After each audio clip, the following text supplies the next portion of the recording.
दोस्तों, एक बहन ने कुछ इस प्रकार से एक सवाल पूछा। उन्होंने कहा कि मेरा पति दूसरों के साथ में गलत रिलेशन रखता है, मैं क्या करूं? मैं इस कारण बहुत ज़्यादा परेशान हूं क्योंकि वो दूसरों के साथ में गलत रिलेशन रखता है, तो मैं क्या करूं? वो व्यभिचार करता है, तो ऐसी स्थिति में मुझे क्या करना चाहिए?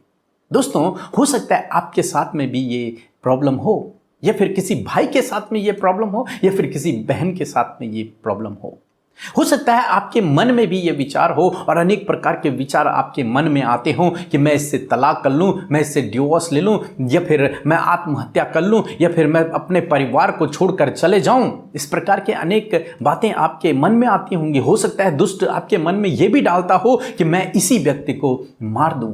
परंतु दोस्तों, आज मैं आपको परमेश्वर के वचन से उत्साहित करना चाहूँगा, और परमेश्वर का वचन क्या कहता है, हमें क्या सिखाता है इस विषय में, ये हम लोग देखेंगे। एक वचन हम लोग पढ़ेंगे, 1 कुरिन्थियों उसका 7 अध्याय और 14 पद, जहां पर कुछ इस प्रकार से लिखा है, क्योंकि ऐसा पति जो विश्वास न रखता हो वह पत्नी के कारण पवित्र ठहरता है, और ऐसी पत्नी जो विश्वास नहीं रखती पति के कारण पवित्र ठहरती है। नहीं तो तुम्हारे बाल बच्चे अशुद्ध होते, परंतु अब तो पवित्र हैं।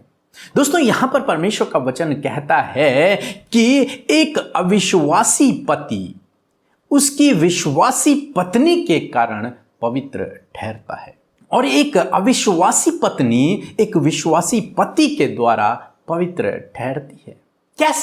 कैसे ठहर सकता है?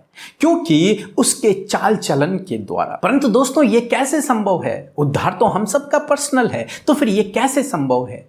दोस्तों, ये इस प्रकार से संभव है जब आप उस व्यक्ति के लिए प्रार्थना करेंगे। यदि आप विश्वासी हैं और आपका पति अविश्वासी है, या फिर आपकी पत्नी अविश्वासी है, और या फिर वो गलत कामों में लिप्त है, तो एक तरीके से वो भी अविश्वासी है। वो विश्वासी होकर भी यदि गलत कामों में लिप्त है तो वो भी अविश्वासी है, क्योंकि वो परमेश्वर के पीछे नहीं चलता, परमेश्वर के वचन पर नहीं चलता। ऐसे व्यक्ति के लिए परमेश्वर का वचन सिखाता है कि हमें उसके लिए प्रार्थना करना है। आप उसे नहीं बदल सकते, लेकिन परमेश्वर का आत्मा उसे बदल सकता है, उसके जीवन को बदल सकता है। तो इसलिए आपको क्या करना है? आपको उसके लिए प्रार्थना करना है। आपको लगातार उसके लिए प्रार्थना करना है। आपको परमेश्वर का धन्यवाद करना है कि प्रभु तेरा धन्यवाद हो, मेरे पति का जीवन बदल गया है। प्रभु तेरा धन्यवाद हो, मेरी पत्नी का जीवन बदल गया है। और यही नहीं, आपको अपना चाल चलन, अपना व्यवहार भी उनके साथ में अच्छा रखना है। उनको आपको क्षमा भी करना है। और जब आप सही चाल चलन रखेंगे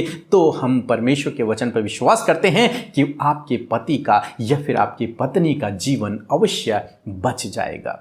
एक भाई ने हमें अपनी गवाही भेजी। उन्होंने कहा कि मेरी पत्नी का किसी दूसरे के साथ में गलत रिलेशन था, परंतु उन्होंने हमारे साथ में रोज सुबह से हम प्रार्थना की, अपनी पत्नी के लिए प्रार्थना की। उन्होंने उनके साथ में कोई लड़ाई झगड़ा नहीं किया, कोई केस नहीं किया, कोई पुलिस केस कुछ भी नहीं किया, बल्कि उन्होंने रोज हमारे साथ में मिलकर उनके लिए प्रार्थना की, अपनी पत्नी के लिए प्रार्थना की। फिर उन्होंने अपनी गवाही भेजी कि अद्भुत आश्चर्य कर्म उनके जीवन में हुआ। उनकी पत्नी ने वो सारे गलत काम, उस व्यक्ति से जो गलत रिलेशन रखा हुआ था, उसे छोड़ दिया और अपने पति के साथ में विश्वासी योग्यता के साथ में अब चलने लगी।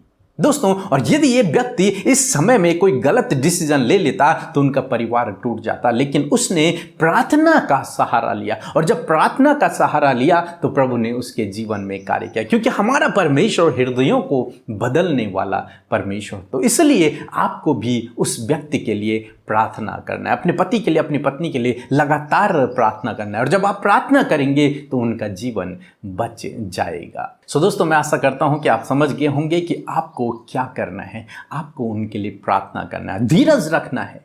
ऐसा नहीं कि आप आज प्रार्थना करें कल रिजल्ट को देखें, नहीं, आपको धीरज रखना है, और परमेश्वर आपके धीरज के द्वारा, आपके विश्वास के द्वारा, आपकी प्रार्थना के द्वारा आपके जीवन में कार्य करेगा। और परमेश्वर का धन्यवाद करें कि प्रभु तेरा धन्यवाद, मेरे पति का, मेरी पत्नी का जीवन बदल गया, हमारा रिलेशन बहुत अच्छा है। प्रभु, हम आपका धन्यवाद करते हैं। इस प्रकार की प्रार्थना आप करें तो प्रभु आपके जीवन में अवश्य कार्य करेंगे। सो प्रभु आपको आशीष दे। आमीन।